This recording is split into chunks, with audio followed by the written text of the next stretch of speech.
Hey everybody, welcome back to the channel. I'm the Traveling Fool. I just got back from an amazing 10-day vacation in Japan.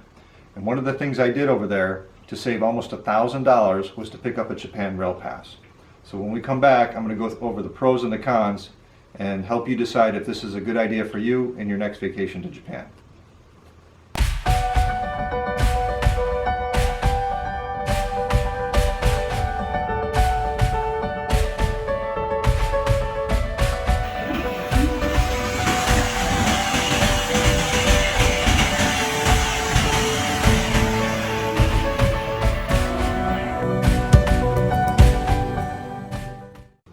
Okay, so you've decided to take a vacation to Japan. That is a great news. Japan is an awesome country. You'll absolutely love it. There's temples and shrines and amazing food, amazing people, volcanoes, just scenery, trees. It's just a beautiful country.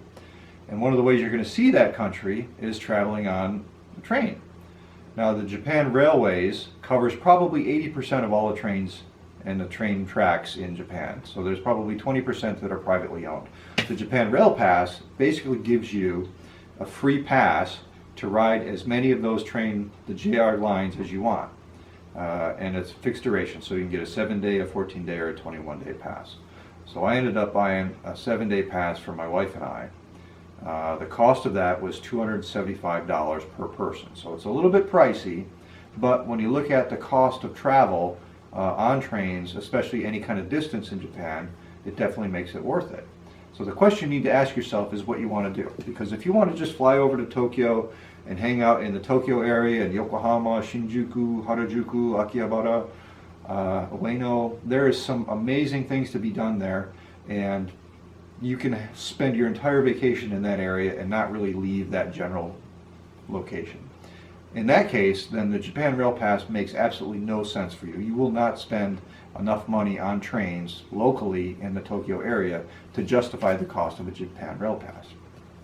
If, however, you want to say go out and tour the country, like we did, we decided that we wanted to go see Shikoku. We wanted to go all the way down to see Kyushu. So we had some big travel built in our 10-day vacation. So in that case, it made perfect sense for us to look at the Japan Rail Pass.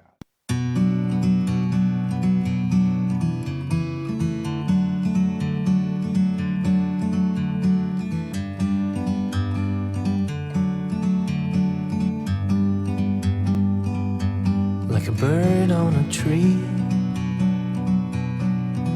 I'm just sitting here. I got time, it's clear to see. From up here, the world seems small.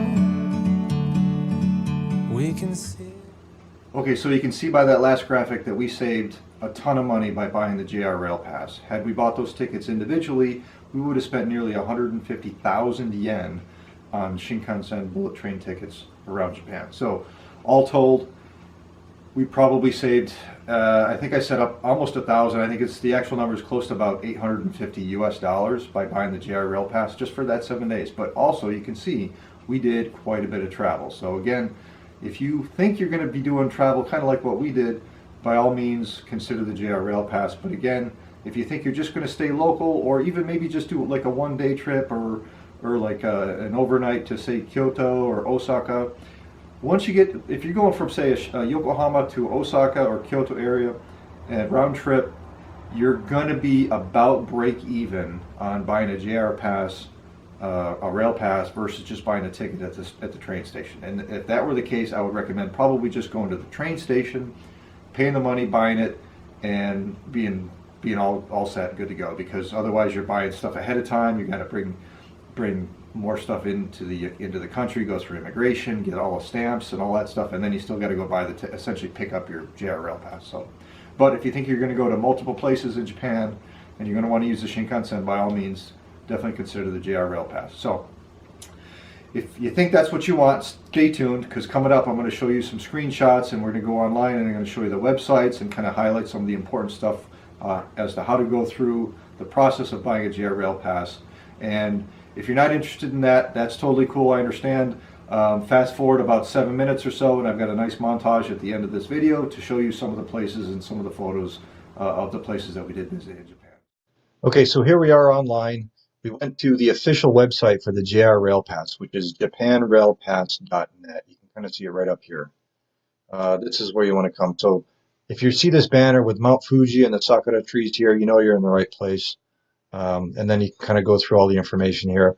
This map here is kind of useful. It kind of shows you all of the different JR locations. Now you can actually click through each one of these. This will take you to a regional version where you can buy a regional pass that covers just that area. But remember, you're buying the big dog on the Japan Rail Pass, so your Japan Rail Pass covers all of these. However, if you're just going to be in a specific area, say maybe you're just in the Western region, then you may want to consider going to one of these websites and checking it out. So going through the website, you go here, this next tab. This is their second tab here. Go up top here about the Japan Rail Pass. The big thing here, most people are going to be category number one. You're a foreign tourist coming into Japan. The important thing to remember is you need to be coming in as a sightseer, as a tourist. If you're coming in on a business visa or educational visa or anything else, you're not going to be eligible. And you need to make sure when you're going through immigration that you get this over here on the right side here, where it says this landing permission, and in very small letters, it's going to say temporary visitor. That's critical to have. You need to get that sticker put into your passport, so when you go to the JR Rail office, you're legit, and they will give you your JR Rail Pass. The other thing is, if you're Japanese, then there's some other requirements, but you can get it. Prices, these are the current prices. We got the ordinary adult. We didn't worry about the green card. Green card's like first class and reserved. It's a lot of extra money that you really don't need to spend. For 7 days, you're talking 29,000 Japanese yen. That's about $275. 14-day, 47,250 yen. That's about $430 US. And then a 21-day, 60,450 yen. That's about $550. If you go down a little bit further, you get down here. Again, this is sort of showing, if you look at the ordinary column here and ordinary car, this is what you're going to be eligible for. Again, skip the green. You don't need it. It's too much. It's extra money, and you're going to be able to get a seat 99% of the time anyways. So this kind of talks about what you can get. The Hikari, Sakura, Kodama, Tsubame, these are kind of the express trains. They're not the super duper express. This top over here, the Nozomi and the Mizuho, these are super duper. You can't ride those on the JR Rail Pass, but you can ride all of these ordinary car, no problem. Ride as much as you want. You go down to slower, the limited express, ordinary car again, no problem. And then even local trains, ordinary car, no problem. So again, all you need if you're going to buy this is just stick with the ordinary column here. Okay, and then lastly, we go up to another page. So this is the process that you go through. You're going to buy it at a JR designated sales office.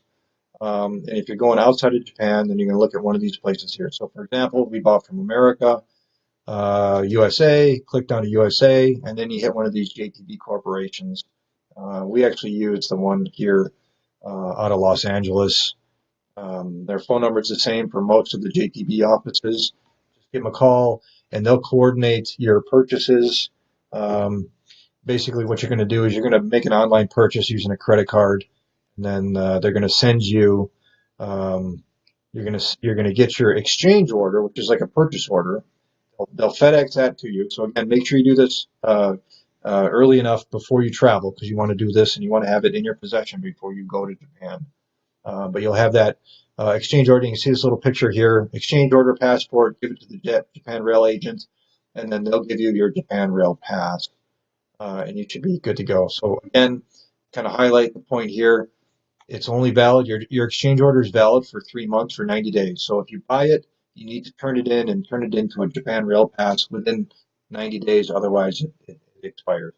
So don't buy it and then sit on it for a year.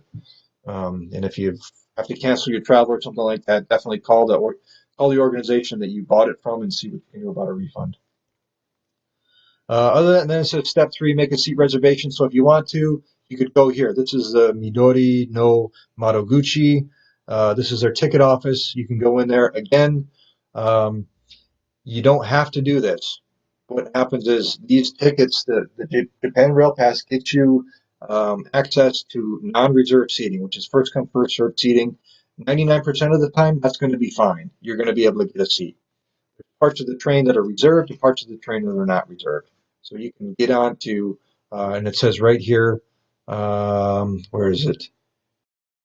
Okay, so my last little internet website video crashed on me after 5 minutes, so I'm just going to wrap up. So the big thing, the main takeaway is you cannot ride the Super Express, the Nozomi and the Mizuho, but you can ride everything else. And if you have a non-reserved seat, all you need to do is basically flash your JR Rail Pass as you walk through the ticket counter area. Now, the other thing that you need to make sure you do here is right down here, it says when you're going through there, um, the Japan Rail Pass is going to actually be taped to that little envelope postcard size thing.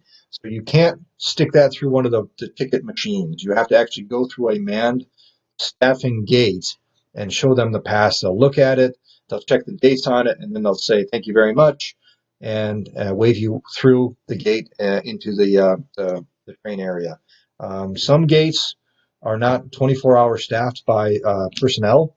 So you need to be careful and make sure that you're finding one of the gates that has somebody.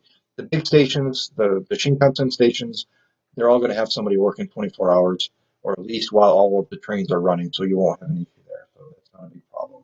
And then they do say that depending on the time of the year, it is possible that it may be a little bit tricky to get some seats. Again, even if you're standing for a little bit, it's not that big a deal. So that's about it. That kind of covers all of the areas. Again, the big takeaways here are make sure that you buy your ticket before you get to Japan and make sure that you receive your exchange order before you get to Japan. You need to have that ahead of time. Don't show up in Japan expecting them to have that. You need to bring it with you. Exchange order, passport, turn that into a Japan Rail Pass, and you're good to go. Alrighty, so that covers the internet piece, and we'll get back to maybe showing you some videos and some pictures of some of the great places that we visited in Japan.